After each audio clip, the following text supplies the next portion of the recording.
বঙ্গোপসাগরের নোনা জলে আবারও জেগে উঠেছে মানবাধিকার লঙ্ঘনের ভয়াবহ স্মৃতি।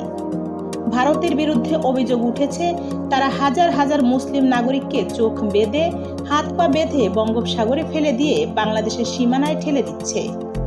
এই ঘটনা চাঞ্চল্য তৈরি করেছে আন্তর্জাতিক মহলে।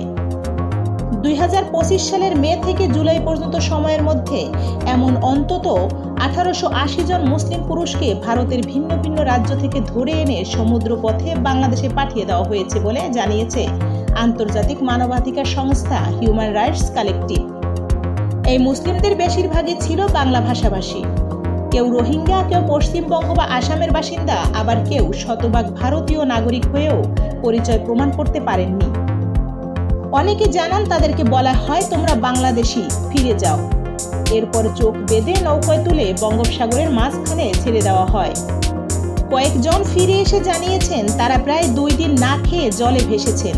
পরে বাংলাদেশি জেলেরা উদ্ধার করে। এই অভিযোগ নিয়ে ইতিমধ্যে বাংলাদেশের পররাষ্ট্র মন্ত্রণালয় উদ্বেগ জানিয়েছেন এবং বিস্তারিত তদন্ত দাবি করেছে। ভারতের স্বরাষ্ট্র মন্ত্রক এ নিয়ে প্রকাশ্যে কিছু বলেননি, তবে অভ্যন্তরীণ সূত্রে বলা হচ্ছে সীমান্ত নিরাপত্তার স্বার্থে অবৈধ অভিবাসী অপসারণ চলছে। সীমান্ত একটি রেখা মাত্র, কিন্তু মানবতা সেটি অতিক্রম করে যায়। কোনো জাতিগোষ্ঠীকে এভাবে জলে ফেলে দেওয়া শুধু একটি দেশের নয়, গোটা মানব জাতির বিরুদ্ধে অপরাধ। এই ঘটনায় আন্তর্জাতিক তদন্ত ও মানবাধিকার আদালতের হস্তক্ষেপ এখন সময়ের দাবি। এই ছিল আজকের প্রতিবেদন। দেখা হবে পরবর্তী নতুন কোনো ভিডিওতে। ততক্ষণ ভালো থাকুন, সুস্থ থাকুন। আল্লাহ হাফেজ।